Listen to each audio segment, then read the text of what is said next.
కర్ణుడు కుంతి గర్భాన జన్మించాడు. కుంతి కన్యగా ఉన్నప్పుడు సూర్య ప్రసాదమున పుట్టిన కొడుకు. కన్యకు సంతానం తనకు చేటు తెస్తుందని కుంతి ఇతనిని ఒక పెట్టెలో పెట్టి గంగలో పడవేసి ఇంటికి వెళ్ళిపోయింది.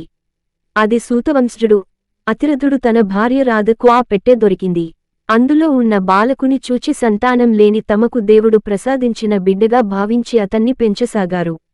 కర్ణుని పెంపుడు తండ్రి యగు సూతుండు అస్త్రవిద్యాభ్యాసమునకై రాజకుమారులకు ఎల్ల అస్త్రవిద్య కర్పుచూ ఉన్న ద్రోణాచార్యులు సకల విద్యలను నేర్పెను కాని మంత్రసహితమైన కొన్ని దివ్యాస్త్రములను మాత్రము అతనికి ఇవ్వడానికి నిరాకరించెను. అంతట కర్ణుడు ఎట్లయినా ఆ అస్త్రాలను గ్రహింపవలెను అను తలంపున బ్రాహ్మణవేషము వేసికొనిపోయి పరశురాముని ఆశ్రయించి ఆయన వద్ద సాంగముగా అస్త్రవిద్య అభ్యసించి ద్రోణునికి ప్రియశిష్యుడు అగు అర్జునుని ఎడల మత్సరము కలిగి ఉండెను.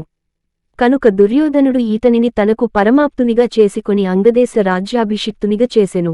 ఈతండు బ్రాహ్మణవేషముతో పరశురాముని యొద్ద విలువిద్య నేర్చుకొనునప్పుడు ఆయన ఈ దొంగతనమును తెలిసికొని తాను ఉపదేశించిన మహాస్త్రములు ఇతనికి ఆపత్కాలమున ఫలింపకపోవునట్లు శాపము ఇచ్చెను. ఇదిగాక కర్ణుండు విలువిద్య అభ్యసించువేళ ఒకనాడు ఒక బయల విలుసాధన చేయుచుండగా ఒక బాణము అచ్చట మేయుచున్న ఒక బ్రాహ్మణుని ఆవుదూడ మీద పడి అది చనిపోయింది. దానికి ఆ బ్రాహ్మణుండు కోపించి కర్ణునికి యుద్ధ సమయంలో రథచక్రము భూమిలో ఇరుక్కుంటుంది. ఏ వీరుని మీద గెలవాలని పోయినావో ఆ వీరునిచే అతడు చనిపోతాడని శపించాడు. ఇతడు మహాదాత.